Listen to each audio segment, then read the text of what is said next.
A gente começa o episódio uma coisa muito, muito legal de informação na nossa cara, que é a aparição do C3PO. Gente, que coisa! Já começa literalmente com um chute na cara, o C3PO sendo maravilhoso, salvando a Hera de ficar respondendo o senador Xiono no tribunal. Eu achei isso muito incrível. Mas, gente, eu não tô sozinha aqui. Eu tô com a Carol. Opa, e aí galera, tudo bem? Eu sou a Carol Skywalker. Vocês podem me achar lá no canal Críticas. Eu, assim como a Alicia, sou fanática por Star Wars e vamos aqui comentar sobre mais um episódio muito bom de Ahsoka, que eu super indico todo mundo assistir, porque essa série tá sendo muito, muito boa. E eu não sou suspeita pra falar, a série realmente está muito boa. Verdade, verdade. A gente já tá aqui na reta final, só falta mais um episódio. Até o momento a gente só tem só essa primeira temporada confirmada. A gente tá no 7º episódio. O próximo já vai ser o último. Tem muita coisa ainda pra acontecer. Lembrando que, por mais que a gente esteja nessa reta final, você pode acompanhar todas as outras informações sobre Star Wars, tanto nas coisas da Carol, quanto aqui no podcast que a gente já comentou sobre Mandalorian, a gente comentou sobre o Obi-Wan. Então, se você é um curioso sobre Star Wars e quer saber a nossa opinião, e muita coisa a gente chutando às cegas, né, também errando e acertando.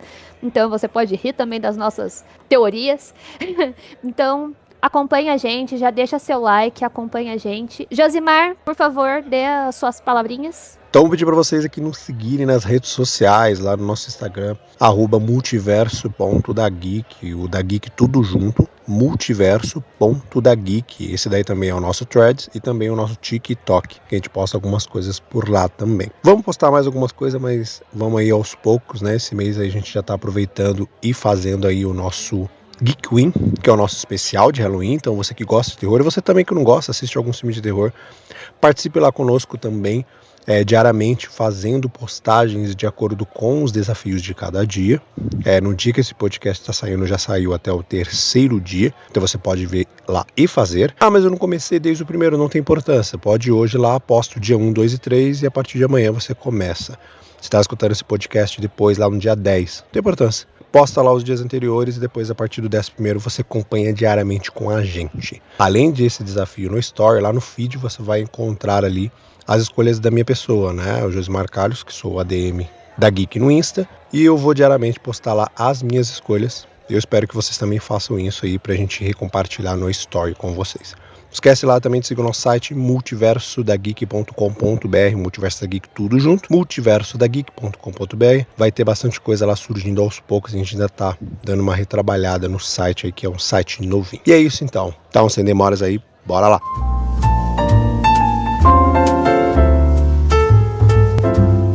Degustando séries.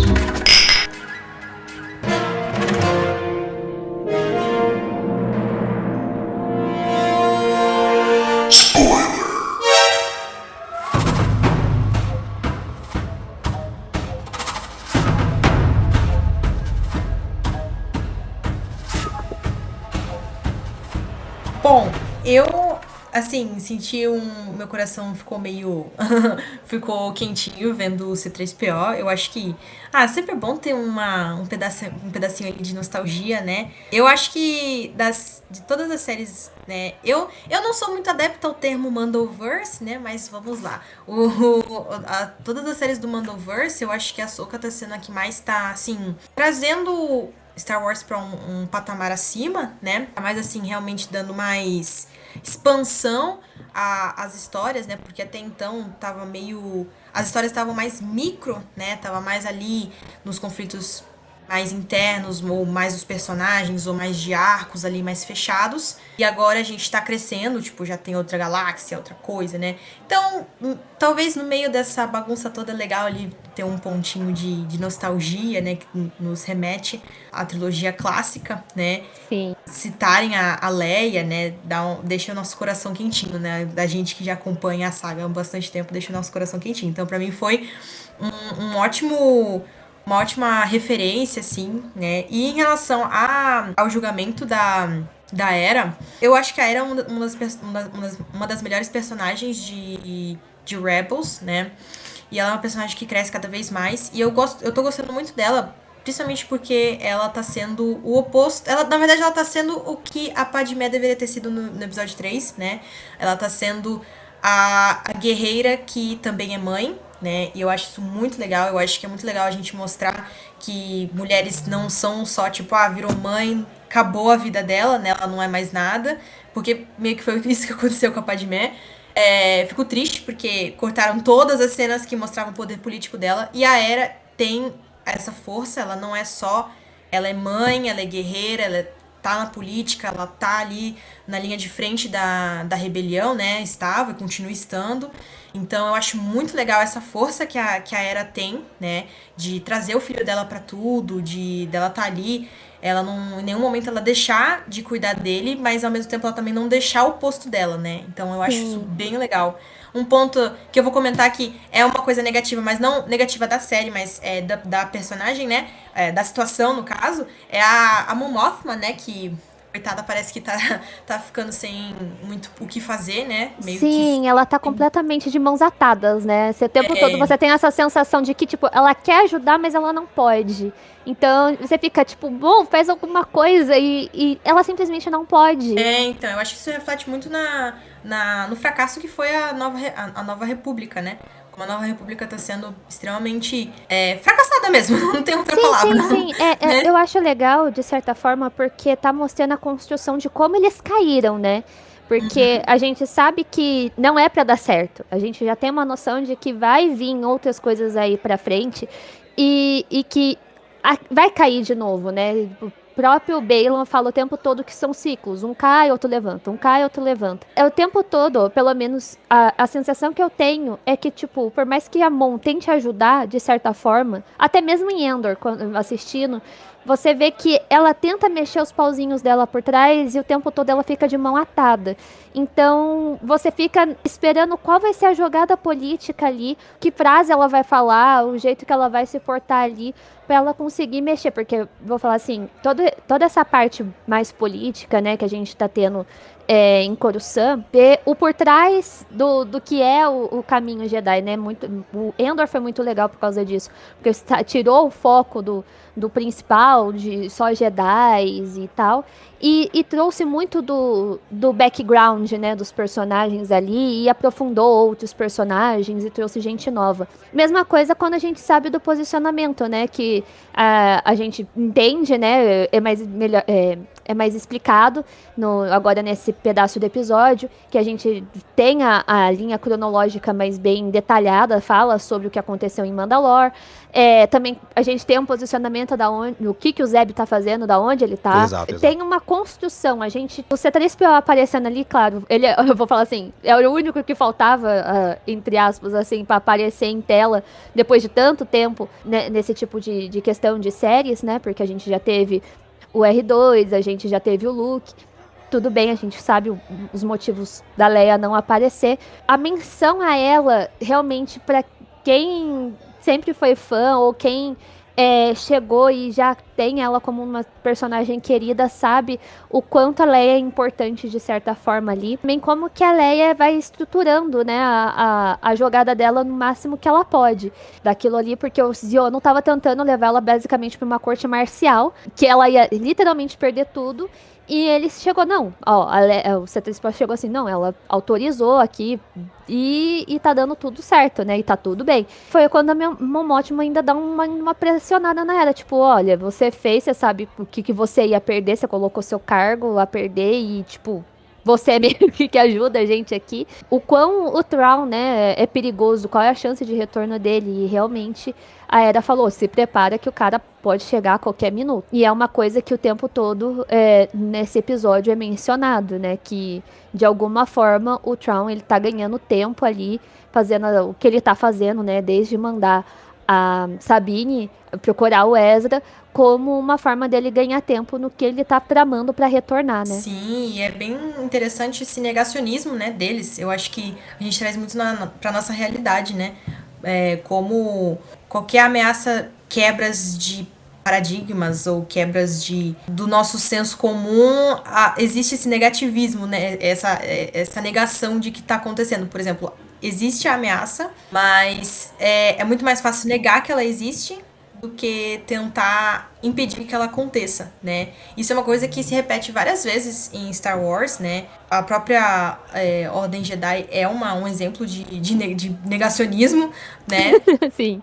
Então eu acho bem interessante, assim, como a gente consegue até trazer pra nossa realidade, né? A gente meio que viveu isso. A gente vê como os rastros do Império ainda estavam muito fortes, né? Dentro da República. Pra algumas pessoas ali não fazia diferença quem tava no poder, o que interessa era manter os seus privilégios, né? Sem dúvida. Mas, agora falando de outras galáxias muito distantes, a gente tem finalmente a Sokka e o Ruyan chegando, né? Ali aonde o Thrawn se encontra. E eles passam. Basicamente os Purgles solta ela ali no meio do campo minado que a gente vê que o Thrawn soltou ali. Os Purgles vão embora, larga a Sokka ali e ela tem que ficar se escondendo por um tempo, mas as irmãs sentem que a presença dela ali, porque ela utiliza da força pra tentar achar a Sabine. Nessa cena, eu curti a ação da cena. Eu achei bem bizarro que o anel ali do planeta são as carcaças dos Purgles, né? Meio bizarro isso. Ficou creepy demais. Porque, ué! Sim, extremamente bizarro ali. Eu gosto dos Purgles, eu acho que eles ainda têm bastante mistério, assim, né? Porque, ao que parece, eles são animais bem, assim... Eles são tipo os nossos tubarões, né? São raças bem antigas, com bastante história. Eu acho que ainda tem bastante mistério, assim, em relação as viagens migratórias deles, né? Principalmente em relação ao Ezra, que não vou falar por enquanto, mas eu tenho muitas dúvidas relacionadas a ele também. Que depois, quando a gente chegar nesse ponto, eu vou comentar. Mas em relação ali à cena que a Ahsoka chega, eu gosto bastante do crescimento da Ahsoka. Ela vira meio que a Ahsoka the White, né? E ela fica num estado mais, como eu posso dizer, positivo, né? Ela tá uma Ahsoka mais, assim... Mais leve, né? Exatamente, mais leve. Eu acho interessante como ela tem uma certa ligação com a Sabine, mesmo a Sabine não tendo a força. Que ela explora isso, né? Ela explora a ligação que ela tem com ela. Eu gostei da cena que ela vai... tipo, o Ryu tá procurando a Sabine através de tecnologia, ela vai lá e fala, não, peraí, eu só preciso da força pra fazer isso. Sim. E ela consegue sentir a Ahsoka, assim como a Sabine sente ela, né? Eu fico na dúvida se... Assim, eu particularmente não gostaria que a Sabine tivesse a força. Eu acho que a Sabine, ela é ótima como Mandaloriana. Eu acho que ela não precisa desenvolver força por isso. Mas nessa cena, né, talvez alguns argumentariam que talvez ela tenha sentido. Realmente ela sentiu a Ahsoka.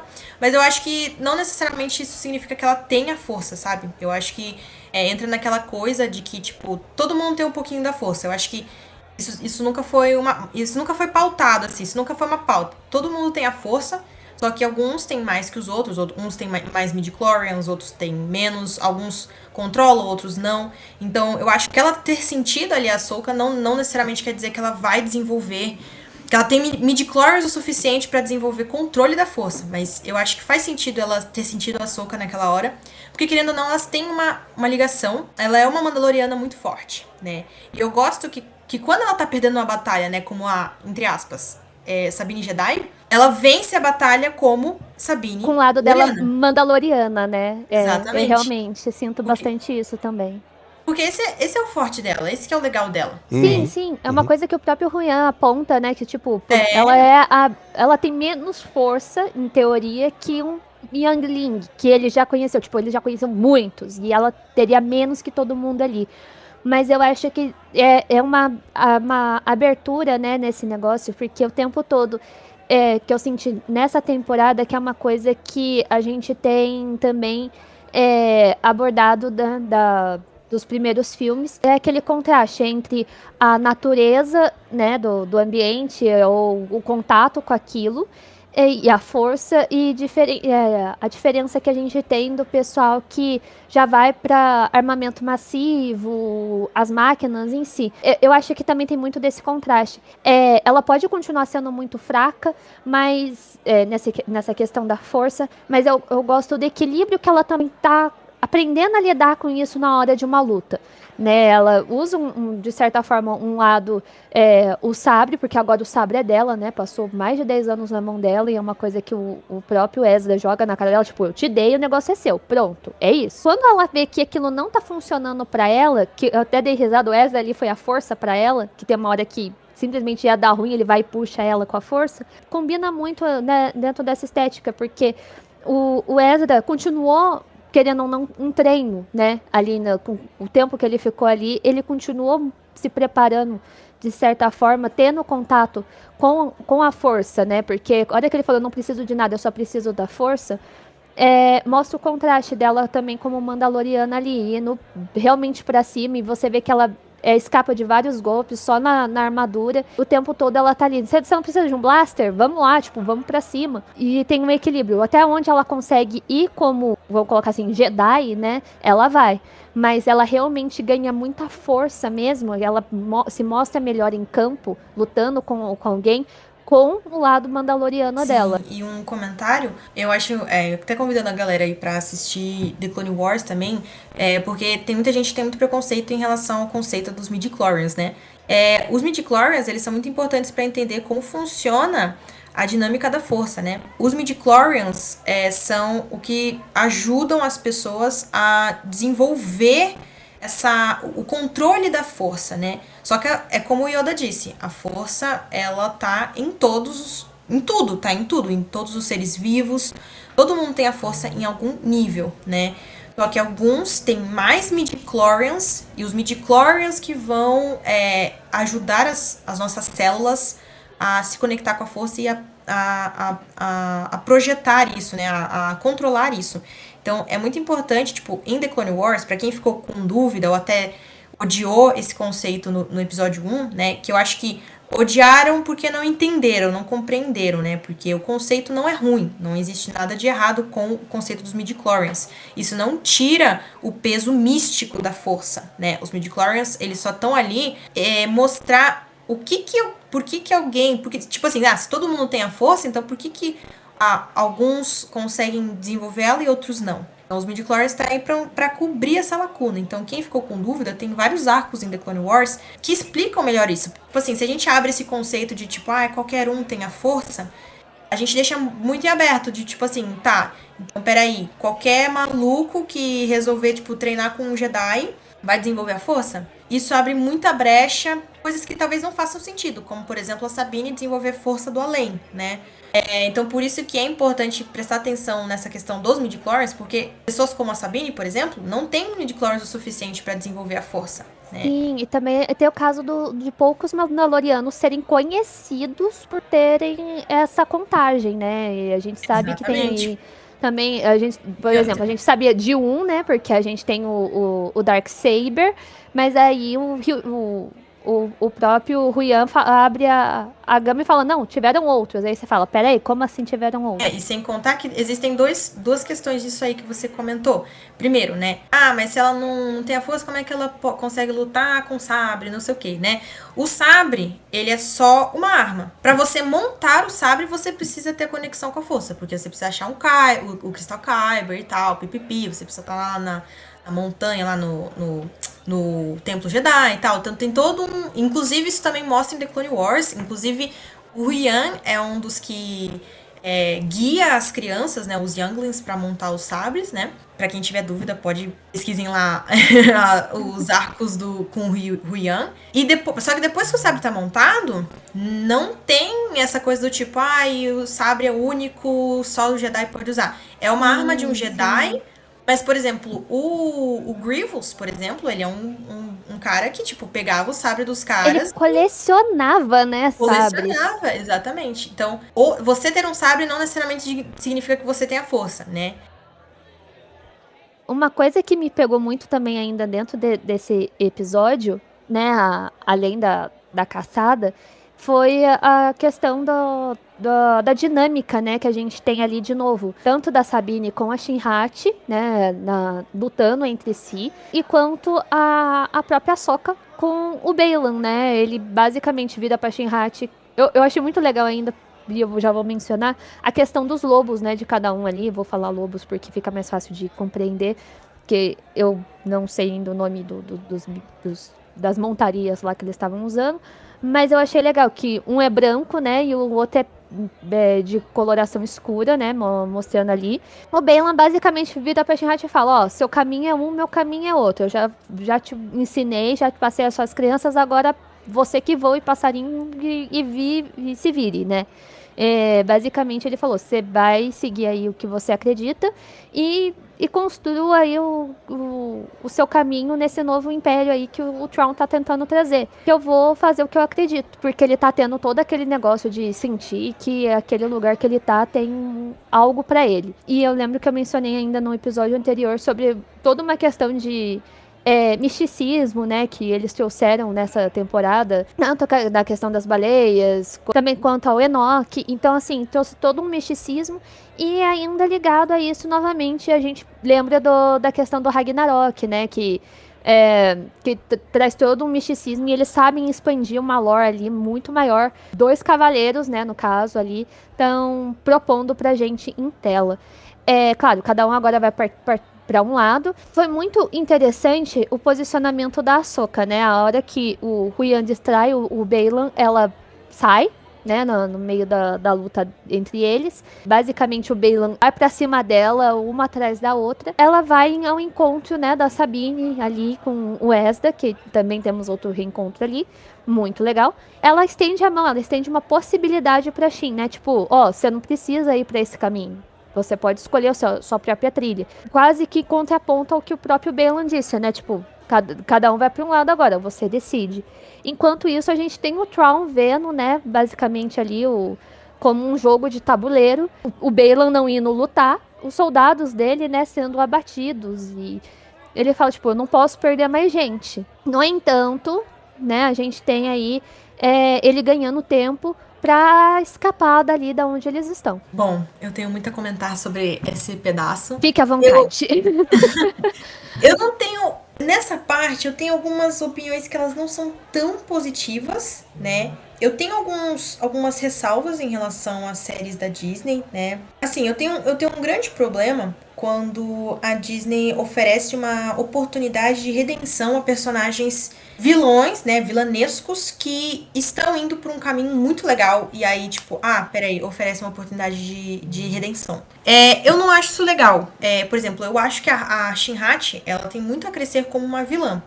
Então, eu não gostaria de ver ela virando a casaca, Baylan, nem Thrawn, né? Tipo, e se o Thrawn, na verdade, for um anti-herói, não sei o quê? Não, eu gostaria que o Thrawn fosse, tipo, full vilão, sabe? Então, aquela cena, eu achei que quebrou ali. Tipo, eu entendo porque a Ahsoka fez isso, mas eu não gostaria de ver a Shinhachi tendo essa chance de redenção, porque eu acho que a personagem pode crescer como uma vilã. Até porque eu vejo que aquele momento que o Baylan deixa ela, eu acho que aconteceu muito porque o ator também faleceu. A Shinhachi, ela vai acabar crescendo mais do que ele, porque, assim, eles vão ter que contornar a situação que aconteceu com o ator, né, com o Rey. Um amigo meu até, tipo, criou uma teoria, vai que o personagem, sei lá, acabe tendo que usar uma armadura, né, ou enfim, mas eles vão ter que contornar essa situação de alguma forma, né. Então eu acho que usando a Shinhachi como uma vilã pra crescer, eu acho isso muito legal. O que eu não gostaria que tivesse uma redenção ali, né. E na parte do misticismo, isso é um ponto muito legal de Ahsoka, porque eu sou muito fã da parte mística, da parte Jedi, Sith, eu gosto pra caramba, eu sou fã de Piu Piu, Won Won, eu gosto dessa parte. Muito bom. Eu gosto dessa parte, assim, tipo, tem muita gente que reclama, porque eu tô cansada de ver Jedi e tal. Eu gosto muito. Eu tô aqui pra ver Jedi, meu. Pelo menos um. Exatamente. Exatamente. Eu sou muito. Eu gosto muito de ler e ver sobre as histórias antigas, né? O famoso Legends. E eu gosto muito, principalmente, da parte mística, né? Tipo, atualmente eu tô lendo as histórias dos Jedi, né? Que vieram antes do Jedi, que era a origem, né? Lá no Legends. E também eu tô pra. Tá muito difícil achar esses livros, mas eu tô pra ler a trilogia do Bane, eu li o primeiro livro. E, cara, a parte mística de Star Wars é, assim, absurda, sabe? tem personagens fantásticos. E, por exemplo, o Bane, ele é um personagem, eu vou usar ele como exemplo, só pra ilustrar que ele é um tipo de personagem que, por exemplo, eu tenho um pouco de medo de como a Disney vai usar isso, porque eu acho que a Disney não sabe muito bem lidar com personagens vilanescos nível Bane, sabe? Tipo, eu não quero que ofereça uma redenção ou amenize, sabe? Eu tô falando isso justamente porque eu realmente não gostaria de ver isso com a Shinhat. Eu acho que Não, a faz muito Shinhat... sentido isso, faz muito sentido isso. Porque, assim, o tempo todo, eu vou falar assim, eles dão uma justificativa que às vezes, vou colocar em alguns vilões Marvel, assim, porque abraça a Disney. Back pro vilão que você dá razão pro vilão. Sabe? É, Você, tipo, acaba dando uma razão e você fala, o cara não é de todo mal, o cara não tá tão errado assim, porque ai, o ser humano foi ruim. Ah, porque aconteceu isso com ele, então, tipo, você acaba dando um back, mas você não sabe trabalhar isso de uma forma que realmente, tipo, o cara é ruim porque ele é ruim. Acabou, ponto final. O cara exatamente. tem aquela questão dele e você tem que aceitar isso. E é uma coisa que eu acho que foi muito bem trabalhada, por exemplo, na trilogia Tron. Que o cara é vilão porque ele é vilão. Acabou, ponto final. Esse resgate que o Filoni tá fazendo do personagem, eu espero que ele continue mostrando. Tipo, o cara é vilão porque o cara é vilão. Não vamos simplesmente falar, olha, ele é vilão e vai passar a mão na cabeça. Não, cara. Você tem que aceitar aquele ponto final. Enquanto essa questão da Shinhat, eu não quero realmente que ela também, tipo, simplesmente se abra e vamos pra luz, abraça a luz e vamos lá, a Sokka vai virar uma mestre 2 ali. Não quero isso. Mas eu também não acho que, por exemplo, ela vá abraçar o lado da Morgan, sabe? Que é esse lado de místico, bruxo e... Vou falar assim, a Morgan vai abraçar a causa da menina. Também não acho isso. Porque o tempo todo eu vejo, pelo menos eu senti em todos os episódios até agora, que ela ficou incômoda, de certa forma, com o jeito que a Morgan influencia a força. Sabe? O tempo todo eu vejo um incômodo nessa questão da personagem quanto a Morgan. E quanto as Irmãs da Noite também. Ela, tipo, não curti muito esse negócio, mas eu não sei se eles vão dar a possibilidade dela abrir novos caminhos, já que o Baylan não vai estar ali do lado. Talvez aprender a manusear, mas não necessariamente ir com a cara dos personagens ali ou com a própria Morgan que seja. The Mandalorian acabou da forma mais segura possível. E é um medo que eu tenho de Ahsoka. Eu gostaria que a Ahsoka acabasse assim de um jeito. Cara, deixasse a gente realmente em aberto Sim, sobre o gostinho de futuro. quero mais, né, também, porque a gente vai ter ainda os filmes aí lançados, a gente já sabe que o Filoni vai comandar um filme, então, assim, aquele negócio, eu não espero menos, né, por mais que demore, que dê essa continuidade na história de da melhor forma, nem que a gente tenha que esperar mais um pouco, né. Exatamente, mas também não querer, não ir para um caminho tão seguro, sabe? Talvez pensar em coisas um pouco mais assim, maiores, né? Eu não sei, eu tô querendo usar um termo, mas é um termo meio, meio baixo calão. Mas enfim, não sei se pode palavrão aqui, mas eu queria ver mais dedo no cu e gritaria mesmo, sabe? Eu queria mais coisas malucas, assim, saindo, assim, dessa coisa segura, do tipo, sabe? Então, por exemplo, né, uma das coisas que eu fiquei pensando quando houve essa possibilidade de ter uma outra galáxia, era de, por exemplo, cara, e se o Tron explorou aquela outra galáxia e, cara, fez alianças, porque o Tron é muito cobra, né? Se ele fez outras alianças e se ele conheceu raças que são colonizadoras, que gostam de invadir outros planetas, né? Tipo, várias raças aí que eu poderia citar que vêm de histórias antigas, que tem esse histórico.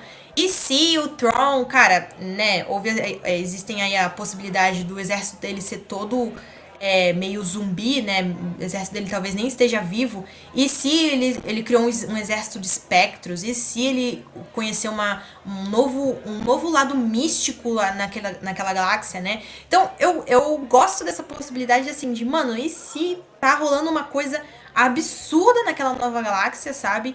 E a gente não sabe. O meu medo é de, por exemplo, cara, todo mundo dá no pé dali e, tipo, foda-se. Aquela nova galáxia foi só, tipo, beleza, o Tron tava lá, ficou lá por 10 anos e é isso, foda-se. Né? Esse é meu medo. Tipo assim, deles trazerem tudo isso pra no final acabar naquela coisa, né, Sim, sim. segura e simples e fácil, né? Tipo, a Ahsoka terminando como fazendeira, igual o Mando terminou como o Din Djarin terminou Ela como... voltando a ser a Átila, né, também, porque a gente tem então, ela né? escondida, né, também no Tales of Jedi, a gente tem esse pedaço Exatamente. dela se escondendo também. Exatamente. Posso aproveitar aqui e comentar um ponto, mudando totalmente aqui o foco? Queria comentar sobre o Ezra. Pode.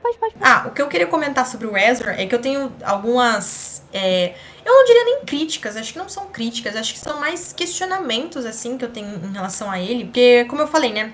Eu acho que isso acaba sendo um problema do canon, de ter personagens com muito potencial, né?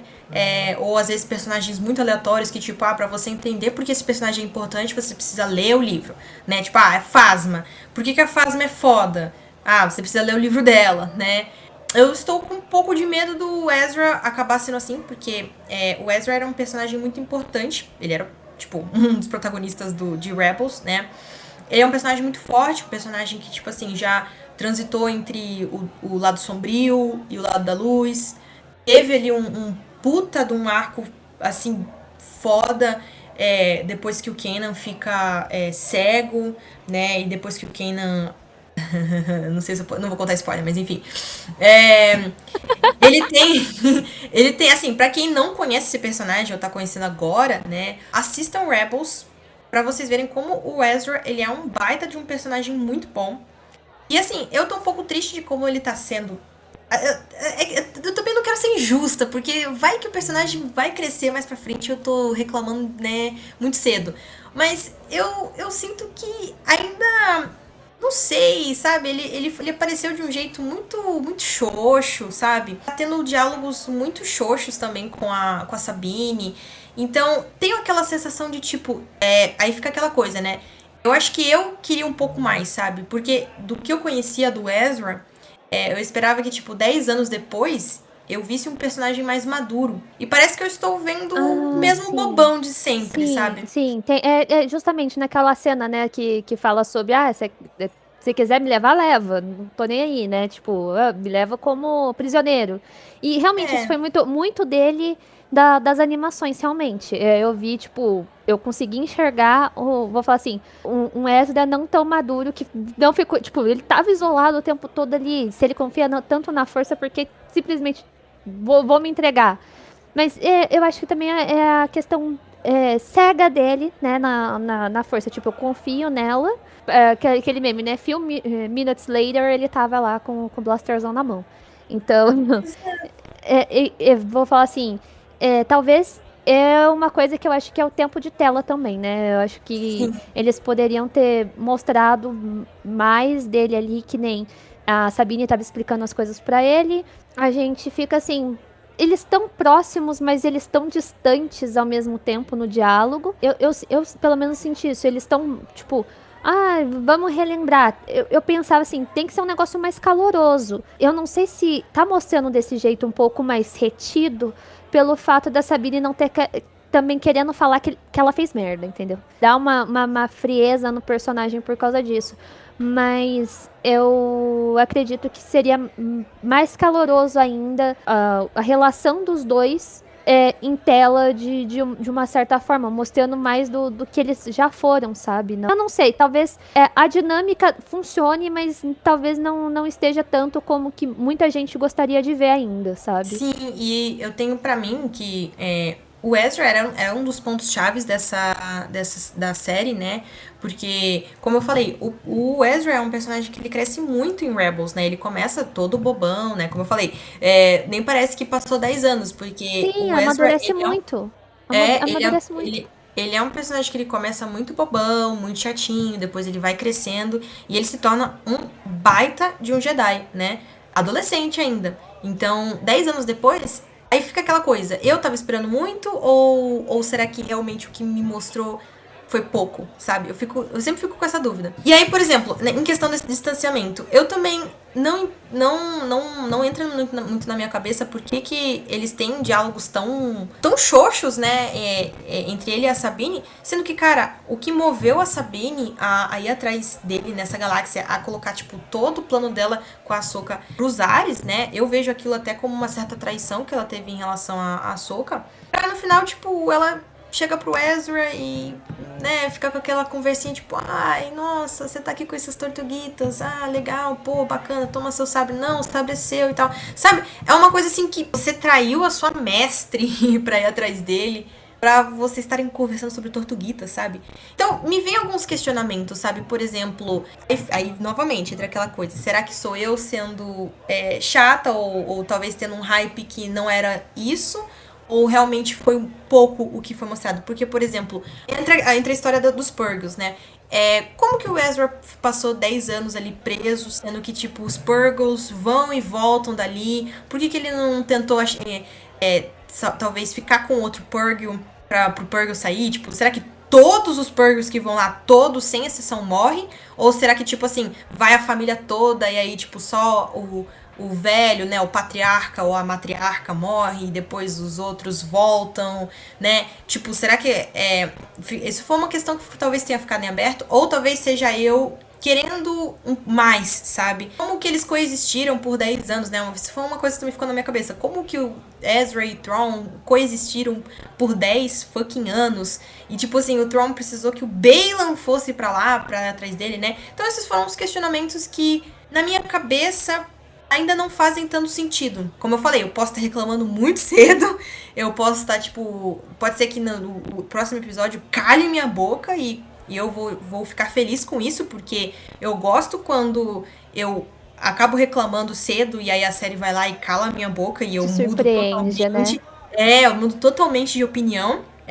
Só que como eu já tive algumas decepções aí, né, em The Mandalorian e The Book of Boba Fett, né? Eu fico um pouco na dúvida se, tipo, será que vai ter mais alguma coisa mesmo? Será que Não, será é que é justo. só isso? Sua preocupação é super válida, realmente.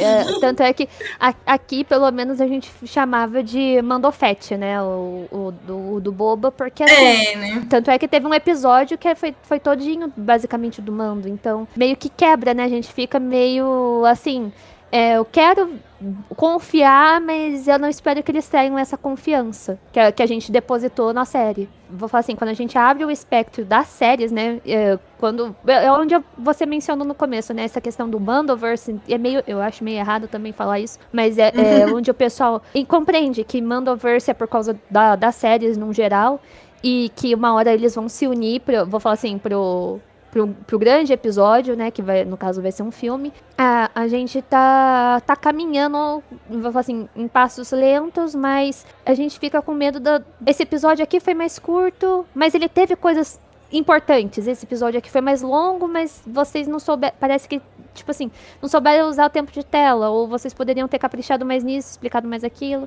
Então, é a questão a ser trabalhada, né? Tem o ritmo, né? E às vezes esse ritmo é interrompido de alguma forma e não é tão bem trabalhado de certa perspectiva que pelo menos a gente tá esperando. A gente espera um ritmo e esse ritmo simplesmente é alterado. E pra finalizar, Josimar, qual é a sua opinião sobre esse episódio? Então vocês viram que eu falei bastante aqui nesse episódio, né? Ultimamente o Rodrigo e eu estamos um pouco calados. Estamos recebendo convidados aqui que são extremamente expert em Star Wars, que tá deixando muito rico aqui o nosso bate-papo.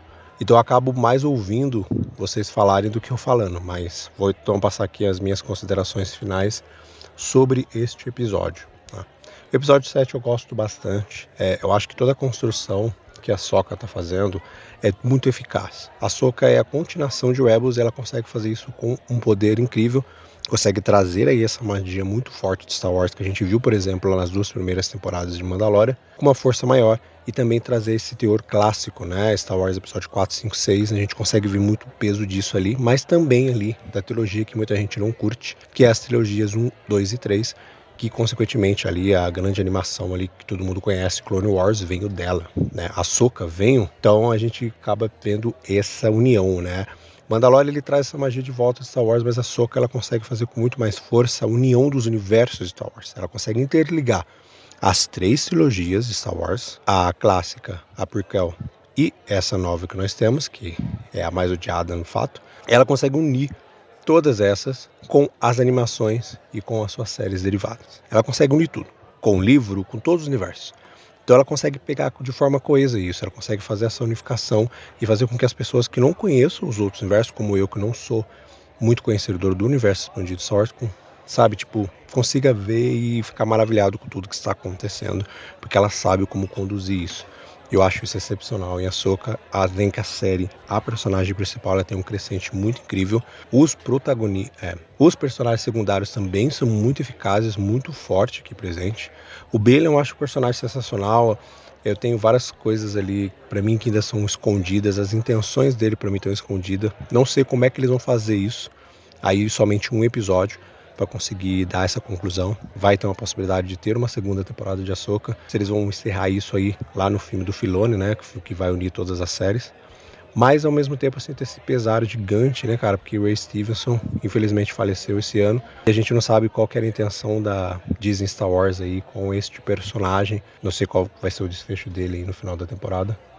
Mas é excepcional ver como o Ray tá entregando esse personagem. Então acho que a série tem várias e várias camadas, um episódio sensacional e eu tô ansioso demais aí pra esse último episódio. E se vocês gostaram desse episódio, não esqueçam de compartilhar e também deixar o seu like aqui. E se a gente esqueceu de falar alguma coisa, deixa nos comentários. Tem mais um episódio ainda para ser lançado e a gente vai comentar muito sobre ele. Então, até o próximo episódio, pessoal. Falou!